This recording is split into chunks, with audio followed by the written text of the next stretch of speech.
Kiai Haji Bahaudin Nur Salim, Gus Baha, menuturkan, perilaku dan watak Kiai Haji Abdurrahman Wahid sesungguhnya selaras dengan pandangan dan perilaku Kiai Haji Hasyim Asy'ari.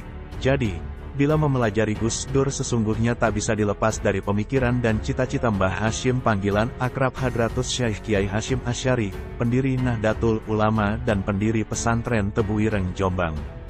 Hal itu terungkap saat hail ke-10 Gus Dur di pesantren Tebuireng, Sabtu malam tanggal 21 Desember tahun 2019. Pada kesempatan itu, Gus Baha menyampaikan pesan secara khusus kepada santri Tebuireng dan kaum Nahdliyin untuk mempelajari kitab karya Muhammad Asad Syihab yang mengupas tentang perjuangan Kiai Hasyim Asy'ari. Bagi Gus Baha, sangat aneh bila ada santri Tebuireng yang tidak paham kepribadian dan semangat juang dari Hadratus Syekh Kiai Haji M. Hasyim Asy'ari. Bahkan secara langsung Gus Baha mewakafkan kitab bernama Watli, Lubnat Istiqlali Indonesia tentang Mbah Hasyim ini kepada santri Tebuireng. Gus Baha pun bermaksud mendiskusikan hal ini kepada pengasuh Tebuireng Kiai Haji Salahuddin Wahid, Gus Solah, agar kitab karya tokoh Lebanon ini dikaji di Tebuireng secara rutin.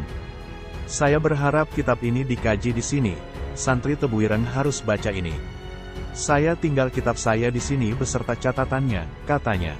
Lanjut Gus Baha, ketika Kiai Hasyim berada di Mekah, tokoh pendiri pesantren Tebuireng inilah yang mengumpulkan para delegasi dari berbagai negara untuk merumuskan konsep bela negara melawan kolonialisme.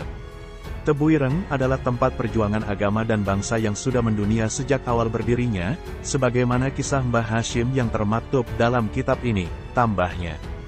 Selain itu Gus Baha menjelaskan bahwa kehebatan mantan Presiden keempat RI Abdurrahman Wahid, Gus Dur, diturunkan dari sang kakek Hadratus Syekh Kiai Haji M. Hasyim Asy'ari. Hal ini bisa dilacak lewat kitab Asy Syekh Hasyim Asy'ari, Watli, Lubnat Istiqlali Indonesia, Syekh Hasyim Asy'ari, Penaruh Pondasi Kemerdekaan Indonesia, karya Muhammad Asad Syihab. Gus Baha, dalam acara ini juga membawa langsung kitab tersebut dan membaca beberapa keistimewaan Kiai Haji Hasyim Asy'ari di hadapan keluarga besar Mbah Hasyim dan puluhan ribu jamaah. Dalam kitab tersebut dijelaskan bagaimana Kiai Hasyim tidak memaksa seseorang untuk masuk Islam. Tapi pendiri Nahdlatul Ulama itu meminta seseorang tersebut untuk mempelajari hingga yakin baru masuk Islam.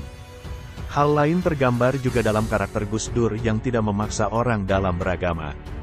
Pada tahun 1930-an Kiai Hasyim sering menerima tamu-tamu dari luar negeri, salah satunya yaitu orientalis dari Jerman.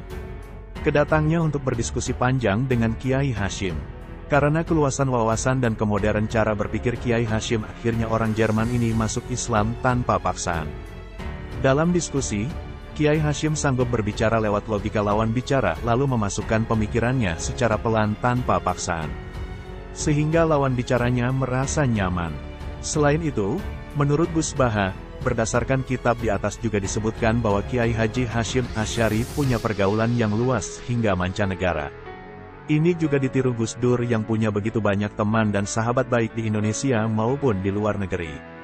Saya ingin bahas Gus Dur dari sisi lain. Kehebatan Gus Dur berkaitan erat dengan kakeknya Kiai Haji M. Hasyim Asy'ari. Setiap kakek pasti mendoakan keturunannya agar menjadi generasi yang baik, kurung buka, tutur Gus Baha.